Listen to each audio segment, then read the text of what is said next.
दोस्तों, Uttar Pradesh national health mission यानी NHM के द्वारा जो है सीएचओ की वैकेंसी निकाली गई है, जिसमें आप देखेंगे तो 5,582 पदों पे संदार भर्ती है। फॉर्म भरने के लिए कोई भी आपको एप्लीकेशन फी नहीं देना है और इसमें जो आपका सिलेक्शन होगा फ्रेंड्स, वो आपका जो है विदाउट रिटन एग्जाम का होने वाला है। Click here for new registration, हम इस पे क्या करेंगे, क्लिक करेंगे। जैसे हम इस पे क्लिक करेंगे, हमारा जो है यहाँ पे नाम पूछेगा, हम अपना नाम यहाँ लिखेंगे। डेट ऑफ बर्थ यहाँ से चूज करना है। पहले हम जो है ईयर को कंफर्म करेंगे कि आपका डेट ऑफ बर्थ का ईयर क्या है, यहाँ लिख के भी कर सकते हैं, 1998, 1999 जो भी है। इसके बाद से यहाँ पे अपना जो है मंथ चूज करना है, फिर डेट चूज करना है, फिर mobile number, email ID, essential qualification. आप किस बेस पे फॉर्म भर रहे हैं, BSc nursing with integrated course किए हैं या पोस्ट बीएससी नर्सिंग किए हुए हैं, तो जो भी आपने किया हुआ है उसका आप चुनाव करेंगे। Are you domicile of Uttar Pradesh, Uttar Pradesh के निवासी हैं तो हाँ करेंगे, अगर नहीं है तो नो भी कर सकते हैं। अगर हाँ करते हैं तो यहाँ पे कैटेगरी आएगा general, OBC, SC, ST, EWS. आप यहाँ से चुनाव कर लेंगे कि हाँ आप किस कैटेगरी से बिलोंग करते हैं।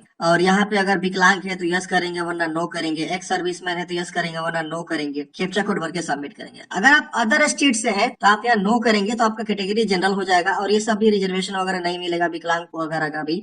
और इस कैप्चा कोड को भर के सबमिट कर देना है। तो अदर स्टेट वाले हमेशा जो है किसी दूसरे राज्य में अप्लाई करते हैं ना, तो उनका कैटेगरी जो है अनरिजर्व हो जाता है, आप सबको पता है। जैसे आप बिहार के हैं और झारखंड से किसी वैकेंसी को अप्लाई कर रहे हैं तो आप अनरिजर्व हो जाएंगे, भले आप एससी, एसटी, ओबीसी ही क्यों ना हो अपने कैटेगरी में, अपने राज्य में। चलिए करते हैं सबमिट। सबमिट करते हैं फ्रेंड्स, आपका फॉर्म जो है सबमिट हो जाता है, लेकिन यहाँ पे पेज लिखता है नॉट वर्किंग कभी कभी, और कभी कभी लिखता है कि your mobile number is already registered. But आपको उसको टेंशन नहीं लेना है, आप अपने ईमेल और मोबाइल को चेक करेंगे ना तो आपके पास मैसेज आ जा रहेगा, तो आप चेक कर लीजिएगा अपने मोबाइल के एसएमएस को। मेरे पास इसी तरह से लिख रहा था पेज इज नॉट वर्किंग, तो मैंने यहाँ पे रीलोड किया ना तो फॉर्म तो सबमिट हुआ, लेकिन लिखा कि your mobile number is already exist. बल्कि मैंने ऐसा रजिस्ट्रेशन पहली बार कर रहा हूँ, फिर भी ऐसा लिख रहा है। तो आपको अपने मेल को जरूर चेक करना है और मोबाइल को जरूर चेक करना है। आपके मेल और मोबाइल पे जो है लॉगिन आईडी और पासवर्ड आ गया रहेगा। चलिए मेरे पास आ गया, हम इसे लॉगिन वाले पेज पे आ जाते हैं और यहाँ पे हम अब जो है लॉगिन करते हैं। लॉगिन करके बाकी का प्रोसेस हम आपको बताते हैं। तो फ्रेंड्स हम यहाँ पे लॉगिन पेज पे आ चुके हैं। हम जो है यहाँ पे 10 डिजिट मोबाइल नंबर लिखेंगे और पासवर्ड जो हमको एसएमएस का तौर पर है वो लिखेंगे, कैप्चा कोड भरेंगे, लॉगिन करेंगे। लॉगिन करते हैं फ्रेंड्स, आपका इस प्रकार से देखेंगे तो लॉगिन हो जाते हैं आप। यहाँ होम लॉगआउट का भी ऑप्शन, आपका नाम दिखाता है वेलकम, और यहाँ पे आपका जो रजिस्ट्रेशन करते हुए जानकारी दिए थे वो यहाँ पे शो होता है। आपको नीचे आना है, यहाँ पे अपना फादर्स नेम या हस्बैंड नेम लिख सकते हैं, यहाँ पे मदर्स नेम, यहाँ जेंडर बताना है। ये पूछ रहा है कि are you register in UP nurse and UP nurse council में रजिस्ट्रेशन है आपकी, आपको यस करना। मान लीजिए हम यहाँ पे नो करते हैं तो लिखेगा नो, नॉट एलिजिबल, तो आपको रजिस्ट्रेशन जरूरी है। अब यहाँ पे आपको परमानेंट एड्रेस लिखना, जो भी आपका परमानेंट एड्रेस है। यहाँ पे राज्य चूज करेंगे, इसके बाद से यहाँ पे जो है डिस्ट्रिक्ट चूज करेंगे। तो जो भी आपका राज्य है उस राज्य से आप आते हैं तो अपना यहाँ पे राज्य को चूज करेंगे ना, उसके अकॉर्डिंग यहाँ पे डिस्ट्रिक्ट आएगा, थोड़ा समय लगेगा। फिर यहाँ पिन कोड आपको लिखना है। तो यहाँ एड्रेस जो है ना आपको प्रॉपर अच्छे से लिखना है, जो भी आपका एड्रेस है, जैसे विलेज, पोस्ट, थाना जो भी है। देखिए आगे यहाँ पे थोड़ा समय लग रहा है। अब यहाँ पे आपको बताना है परमानेंट एड्रेस सेम है, करंट एड्रेस की तरह इसको टिक करना है, सेम सेम कॉपी हो जाएगा। और करंट एड्रेस अलग है परमानेंट के से, तो आप यहाँ पे करंट एड्रेस अलग लिख सकते हैं। सेम है तो इसको टिक करेंगे, अलग सेम सेम कॉपी हो जाएगा ऊपर वाला ही।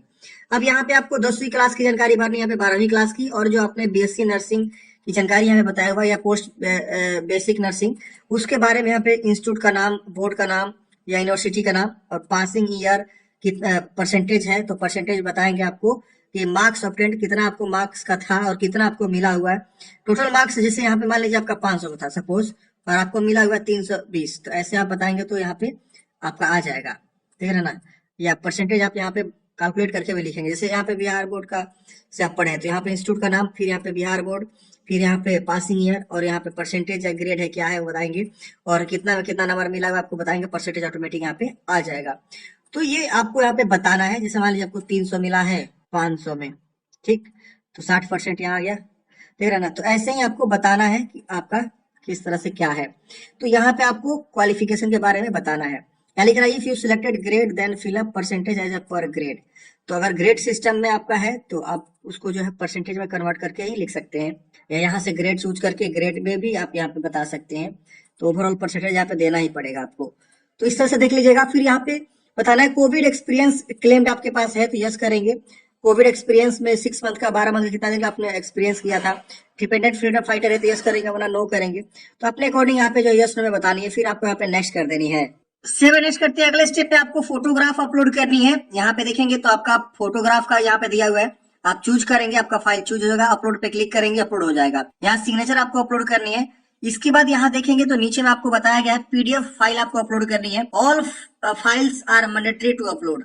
अब यहाँ पे देखेंगे तो बहुत सारे जो है आपको मार्कशीट बोला गया 10वीं क्लास का, फिर 12वीं क्लास का, फिर आपका जो है यहाँ पे बीएससी नर्सिंग विद इंटीग्रेटेड जो आपने कोर्स चॉइस किया है फॉर्म भरने के लिए, उसका जो है all year marksheet in one PDF बोला गया है। मतलब मान लीजिए आपका जो है 3 सेमेस्टर का है सपोज बीएससी नर्सिंग, तो आपका जो तीनों सेमेस्टर का जो है ना एक पीडीएफ बनाना है मार्कशीट का ही सिर्फ, और एक ही पीडीएफ में पीडीएफ मर्ज करके आप ऑनलाइन गूगल में सर्च करेंगे ना तो आपको मिल जाएगा या पीडीएफ कन्वर्टर, तो आप जो है उसे बना लेंगे पीडीएफ, और यहाँ पे सभी को जो है एक पीडीएफ बना लेंगे, और 500 केबी से कम होना चाहिए, ध्यान दीजिएगा।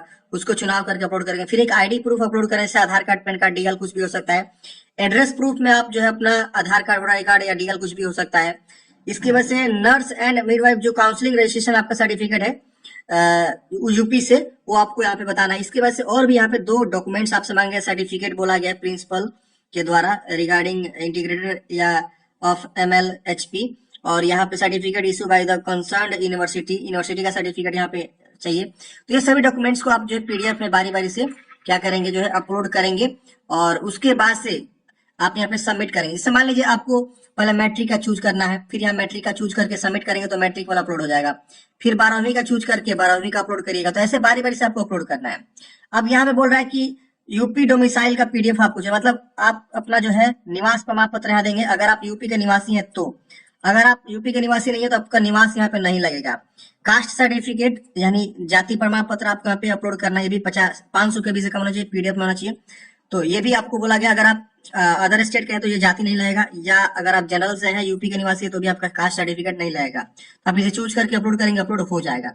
जिन्हें हम बारी बारी से अपलोड कर लेते हैं। तो फ्रेंड्स हमने यहाँ पे सभी डॉक्यूमेंट्स को अपलोड कर दिया है। यहाँ पे देखेंगे तो ये शो हो रहा है इस तरह से सारा डॉक्यूमेंट्स आपका व्यू डॉक्यूमेंट्स। आप डिलीट करना चाहते तो डिलीट भी कर सकते हैं देख के, अगर गलती अपलोड कर दिए तो, नहीं तो आप व्यू कर लीजिएगा। फिर यहाँ पे नेक्स्ट पे क्लिक करना है। अब अगले स्टेप में आपको जो पोस्ट प्रीफरेंस आएगा, डिस्ट्रिक्ट प्रीफरेंस एंट्री आपको देना होगा। यहाँ पे देखेंगे तो आपको सिलेक्ट करना है कि आप सबमिट योर डिस्ट्रिक्ट प्रीफरेंस। तो यहाँ पे आप बता दीजिए कि आपका जो है प्रीफरेंस 1, 2, 3 ऐसे करके, मान लीजिए आपको डिस्ट्रिक्ट चूज करना है, पहला आप देवरिया मान लीजिए रखना चाहते हैं तो देवरिया चूज करके इसको प्रीफरेंस 1 पे रखना चाहते हैं तो 1 पे करके और यहाँ पे ऐड कर दीजिएगा। तो ये देखेंगे आपका ऐड हो जाएगा प्रीफरेंस 1 के तौर पे। फिर हमको दूसरा डिस्ट्रिक्ट लगाना है, तो हम दूसरा डिस्ट्रिक्ट यहाँ पे हम रखना चाहते हैं, मान लीजिए गोरखपुर या गोंडा, तो हम यहाँ चूज करेंगे और प्रेफरेंस 2 यहाँ चूज कर लेंगे।